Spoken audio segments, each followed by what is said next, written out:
La France, l'Europe et une partie du monde sont engagés depuis près de 15 mois dans ce qui allait devenir la Première Guerre mondiale.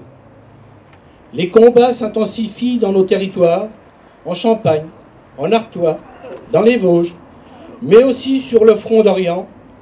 L'année 1915 sera la plus meurtrière de tout le conflit.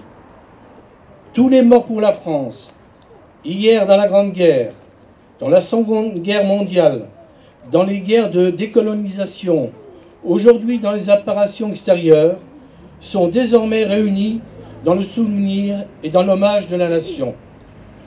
Ne pas les oublier et transmettre le message mémoriel aux jeunes générations est notre devoir et relève de notre responsabilité collective.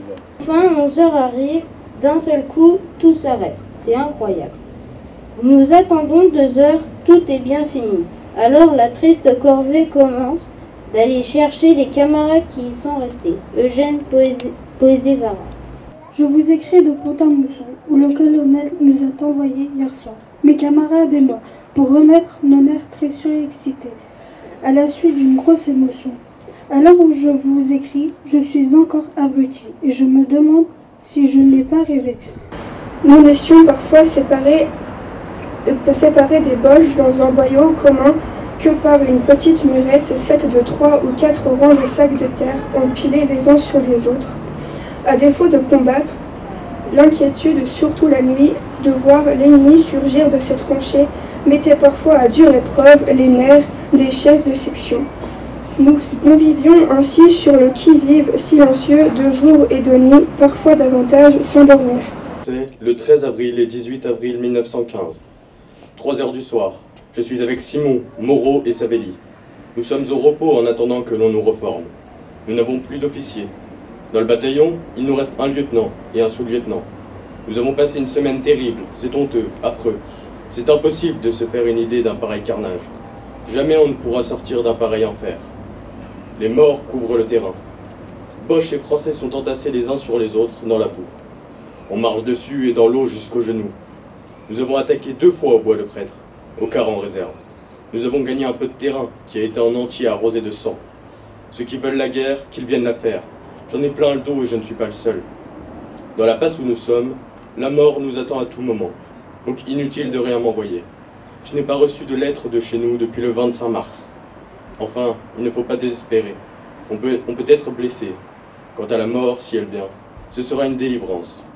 Il n'est pas croyable qu'on puisse faire souffrir et manœuvrer des hommes de pareille manière pour avancer de quelques mètres de terrain. Si jamais on rentre, on en parlera de la guerre, tas d'embusqués et de planqués. Qu'ils viennent un peu prendre notre place, ensuite ils auront le droit de causer. Je voudrais bien en être sauvé de ce maudit Bois-le-Prêtre. C'est un sale coin. Ce pauvre Simon a été tué avant-hier par un éclat d'obus qui lui a enlevé le derrière de la tête. Il n'a pas souffert. On l'appelait le joli Bois-le-Prêtre. Quand cette guerre vint amener chez nous, l'empereur allemand qui crut être le maître le mit sans dessus-dessous. Le chef du 369e dit à celui du 5e bataillon: vous êtes ici pour la lutte suprême. Il vous faut prendre le péril armé. C'est entendu. Gonflez vos cartouchières. À moi les gars, dit-il à ses poilus. Je compte sur vous. Faut pas faire de manière. Mort au casque pointu. Les 75 d'une voix mélodieuse, dans le concert assuraient le plein chant, accompagnés par nos petites mitrailleuses, nos crapouillots suivaient le mouvement. À chaque obus de leur tranchée, les boches, comme des fous fuyaient épouvantés, mais nos lebels fauchaient tous ces alboches dans le fond des fossés.